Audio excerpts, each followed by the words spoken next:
Eve varıyorsun ki evde üzülen bir hanımefendi var. Ama sen sadece eve geldin. Bak, hiçbir şeyden haberin yok. Kaynanayla mı kavga etti, görümceyle mi bir şey, hiçbir şeyden haberin. Sadece eve geldin. Orada üzülen bir kadın var. Kadın da zaten ilkine neşeliydi, dedikodu yapıyordu. İşte ya arkadaşına diyor ki, gelsin ben ona gösteririm falan diyor. O göstereceği için havalı. Haklı bir sebep buldu ya. Allah, çok büyük bir silah. Ben seanslardan biliyorum, 8-10 tane kurşun var sağ tarafta. Zamanı gelince sıkacaklar o kurşunu. Şimdi abi eve varıyor. Yenge üzgün. Ama emin olun, kapı çalmadan bir dakika önce üzgün değil, daha gelince üzgün. Çünkü onu birisine göstermem lazım benim. Şimdi üzgün, abi de geliyor diyor ki, hayırdır, ne var? Bir şey yok derken biraz daha eğiliyor hanımefendi. Sonra tabii saçlar var ya arkadaşlar, kadınlarda saçlar uzun ya, o dökülüyor. Abi de onun gözüne konuşacak ya, ya neyin var? O şimdi yakaladı, oltaya geldi adam. Şimdi o birazcık daha, bir şeyim yok dedim sana diye birazcık daha eğiliyor ya, saçlar iyice aşağı inince, sen de, ha neyin var? Böyle secde ettin abi. O diyor ki teravih secdesi yapman lazım. Bir defa da yetmez. Onun için güzel dostlar, negatif birisini gördüğümüz zaman anında kaçıyoruz. Onu değiştirme şansı yok. Çünkü o nasıl diyeyim, o ondan öyle bir keyifli ki alışmışız. Ve güzel dostlar, bu çocukluğumuzdan hediye bize. Ya çocukken ağladın, ne oldu ağlayınca? Anne geldi, neyi var bu çocuğun? Onunla ilgileniyor değil mi çocukla? Çocuk kodluyor, ağlarsam ilgileniyorlar. Şimdi evde yenge de ilgi bekliyor. Neye alıştım? Ağladığımda ilgileniyorlardı. Dolayısıyla bir bahane bulmam lazım hızlı bir şekilde. Bir gün bir arkadaş geldi bana, dedi ki, hocam dedi, bizim çocuk çok negatif. Ben bunu bir türlü düzeltemiyorum. Ben dedim ki, sen getir bana, ben düzeltirim onu. Yani Türkiye'de bende ne işim var? Çocuk geldi, ortaokul 3. sınıfa gidiyor arkadaşlar. Gerçekten ne yapsan memnun değil. Ne versen mutlu edemiyorsun. Pasta, kek, tatlı, işte Luna Park'a götür. Ne yaparsan yap, mutlu değil çocuk. Ben de bir defa dedim ya, ben düzeltirim onu, benden daha iyisi var, bilinçaltına girerim, şunu ederim, bunu ederim dedim ya. Geri adım da atamıyorum. Aldım başıma belayı. 2 hafta sonra dayanamadım. Çocuğa dedim ki, ne istiyorsun lan sen dedim. Ne seviyorsun sen, ne versen mutlu olursun dedim. Çocuk dedi, ben solucan seviyorum dedi. Bizim ofisin arkasında arkadaşlar bir park var.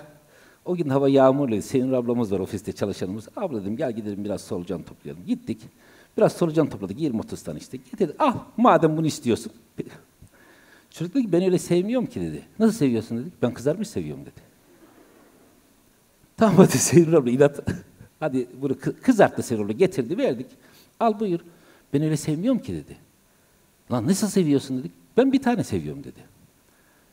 Dedi ki, al o zaman sana bir tane. O kolay. Çocuk baktı, ağlamaya başladı. Ne ağlıyorsun dedi.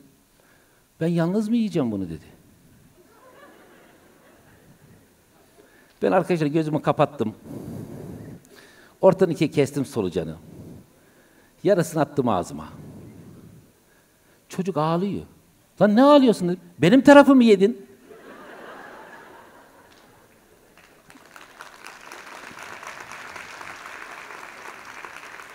Negatifi değiştirme ihtimalimiz yok. O onun bilinçaltında var ve onu ispat etmek için her yolu deneyecek. Tabii sonra o negatif keyfine bakıyor. Sen solucan yedin. Sen secde ettin abi. O da sonra sen dışarı çıktın ya, hemen arıyor. Onun ne yaptı biliyor musun? Nasıl keyifli bir şey. Öyle değil mi? Tabii sizin ailede değil. Ben örnek olarak söylüyorum. Siz öyle değilsiniz. Yoksa tehditle getirir misin buraya yani? Kazara yanlış bir yere geldin abi, hoş geldin. Şimdi arkadaşlar, işte o benim de bilinçaltımda aptal salak falan ne var ya, dolayısıyla ben bunu ispat etmem lazım. Bu çocuğun okula gitmesi de doğru değil. Ama köye bir gün bir öğretmen geldi, bana birkaç soru sordu. Ben de bildim herhalde. Dedi ki, babama, dayı dedi, bu çocuğu okutalım dedi. Babam dedi ki, onun yediği ekmek haram. Öğretmen dedi ki, ya helalinden ben bir ekmek versem dedi, okutsak olmaz mı bu çocuğu? Okursa kendine, okumazsa bana dedi, yani sen bilin. Aldı beni öğretmen, şehre götürdü arkadaşlar. Yalnız tabii benim için enteresan bir tablo, çünkü hep köydesin ya, akraban olmayan kızları görüyorsun ya. Orasını anlatmayayım. Ya oraya gerçekten anlatmayayım, tamam. Şimdi sınıfta 69 kişi var arkadaşlar, 49'u kız. Yani o sırada zaten bilinçaltın aptallıklarla dolu. Nasıl başarılı olacaksın? Orada yürüsem mutlu, yürüsem başarılıyım ben. Öyle değil mi? Ve arkadaşlar ortaokul 1. sınıf, okul bitti, 4 zayıfım var. Fena değil. İstikrarlı gidiyorum. Örf adetlere uygun devam ediyorum. Ortaokul 2. sınıf 4 zayıf var. İstikrarlıyım. Sınıfta en arkanın bir önünde oturuyorum. Neden? Çünkü daha gerizekalılar bir arkada oturuyor. O zaten sistemi öyle biliyorsunuz değil mi? Sizin okullarda öyle miydi? En gerizekalılar, bir tık salaklar, aptallar böyle öyle gidiyor. Ben en arkanın bir önünde oturuyorum. Ortaokul 2. sınıfta öğretmen beni oğlum ayağa kalk. Ayağa kalk. Ya düşünsene o sınıfta ayağa kalkıyorsun. Bu anıyı benimle beraber ortak olan çok arkadaş vardır diye düşünüyorum. Yani 69 70 sınıfta okuyanlarımız var değil mi? Yoksa sadece Maraş'ta mı vardı o 70 kişilik sınıflar? Ben ayağa kalktım ya arkadaşlar. Ben ayağa sadece ağlamak için kalktım. Ne sorduğu umurunda değil. Ayağa kalktım. Öğretmen dedi ki ağlamayın çocuğa meme verilmez. Bunu açıkla. Ayağa kalktım, dudak hafiften bir düştü, tam ağlamıyorum. Otur dese yırtacağım. Oğlum konuşsana. Dudak biraz daha büzüştü. Lan konuşsana. Sen ağlamaya başlıyorsun. Öğretmen arkadaşlar öyle bir hunharca dövdü ki beni. Hayatımın en güzel dayağı. Hunharca, yani şekli göstersem olur mu? Şöyle dövüyor öğretmen. Yani ve o sırada küfürler falan da gidiyor. Önemli değil küfür falan. Dayak da önemli değil. Gerçekten tüm erkekler bilirler. Dayak falan önemli değil ama o kadar kızın içinde olunca o kötüydü yani. Ve o gün ben diyorum ki kendi kendime Allah'ım ben nasıl konuşacağım ya? Burada bilinçaltı nasıl değişimi anlatıyorum arkadaşlar. Allah'ım ben nasıl ağlıyorum 4. saat. Allah'ım ben nasıl konuşacağım? Ya herkes konuşuyor. Ben neden konuşamıyorum ya? 5. saat ağlıyorum. Allah'ım ben nasıl konuşacağım ya? 6. saat, 7. saat, o gün ders 7 saatli günlerden çarşamba her gün 6 saat, o gün 7 saat. O gün dayak yemişsin ya, eziyet uzuyor. Ve 7 saat boyunca arkadaşlar o 7. saate kadar ağlıyorum ve hep aynı soruyu soruyorum. Allah'ım ben nasıl konuşacağım, ben nasıl konuşacağım? Sonra okul dağıldı arkadaşlar. O zaman hani dedim ya evimiz köydeydi, bir yurtta kalıyorum, yurda gittim. Herkes yemekhaneye gidiyor, ben yatakhaneye gittim, yattım ve diyorum ki Allah'ım ben nasıl konuşacağım? Allah'ım ben nasıl konuşacağım ya? Sonra arkadaşlar yarın sabah derse gittim. Fen bilgisi. Bir göbek geldi. 2 dakika sonra öğretmen geldi. Çiçeğin bölümlerini. Hemen el kaldırdım. O gün akşama kadar hep el kaldırdım arkadaşlar. Ve o zaman anlamaya başladım. Bir çocukla mücadele etmen zor. O zaman da bir çocuksun. Meğerse bilinçaltı soru sorulduğu zaman cevap hep gelirmiş. Ama o sırada bilmiyorum bu tarafını. Ve sen de o sırada bir çocuksun ya, seninle mücadele, bir savaş başlamış. Yani gerçekten çocuklarla mücadele etmen zor arkadaşlar. Çünkü ben kendi çocuğumdan da biliyorum. Sizin kendi çocuklarınızda vardır. Hani bir türlü yenemezsin onu. Bir gün çocuk neşeli bir şekilde eve geliyor. Annesi diyor ki, oğlum okulu seviyorsun galiba. Çok neşelisin. Anne, okula gitmekten okula gelmeyi birbirine karıştırıyorsun. Ve aynı çocuk bir gün annem, ben ve Ali Sami. Burada mı kendileri? Burada yok. Eyvallahsız ya. Burada. Ali Sami, annem, ben yemek yiyoruz arkadaşlar mutfakta. Ali Sami benim küçük oğlum. Dedi ki baba dedi, tabii çocuğun da bilinçaltını biz neyle doldurmuşsak. Dedi ki baba dedi, ben dedi babaannemle evleneceğim dedi. Kadın güzel dedi. Benimle de ilgileniyor. Dışarıda ne kadın arayacaksın? Çok da seviyor. Yemekleri ağzıma tıkıştırmıyor. Oğlum dedim tamam yani iyi güzel dedim. Bir problem var yalnız dedim. Problem ne baba dedi. O benim annem dedim. Sen benim annemle evleniyorsun. Şimdi çocuğu nasıl yenme şansın yok ki. Büyük oğlan diyor ki mesela Orhan Veli, bir gün Adana'ya doğru gidiyoruz beraber. Baba diyor bunu yaparken neden hiç akıl koymadınız diyor. O da diyor ki abi diyor sana koymuşlar diyor. Bakmışlar işe yaramıyor. Masrafa gerek yok demişler. Ve son derece yani eğlenceli, birisi de bozulmuyor. Bu artık o şey nereden geliyorsa normalde bir espri falan yapmana gerek yok değil mi? Normal yaşamı izle. Türkiye'nin gerçeği değil mi? Bir yaşamı izle. Dolar düştü diye oynuyorsun. Çıkarsa da oynayanlar vardır değil mi?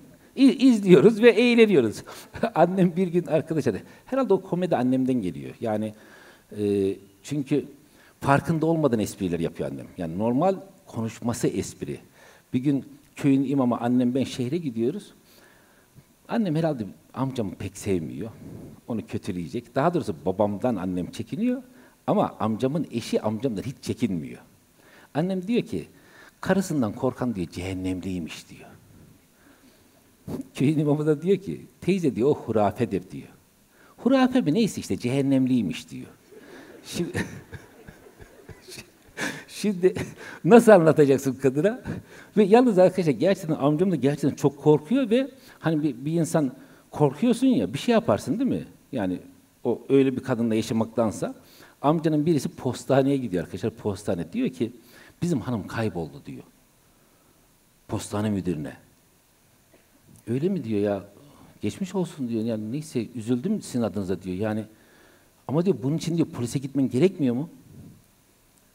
Onlar buluyorlar.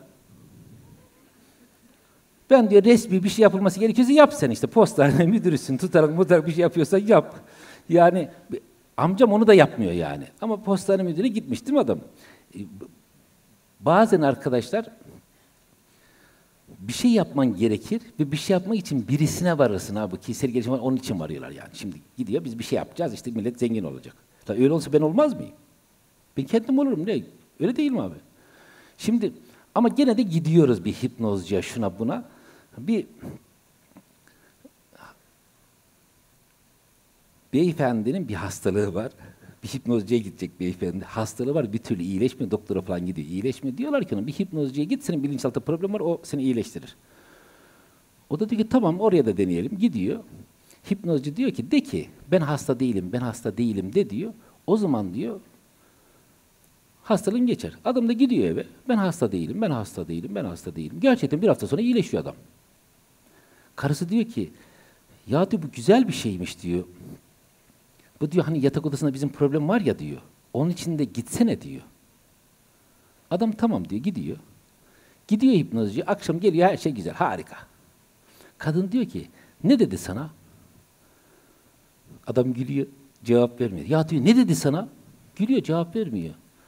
2 hafta, 3 hafta geçiyor, her şey yolunda. Kadın diyor ki, ya ne dedi sana? Adam sadece gülüyor, cevap vermiyor. Sonra bakıyor ki bir ara, bir odada adam kendi kendine konuşuyor. O benim karım değil, o benim karım değil, o benim karım değil, o benim karım değil.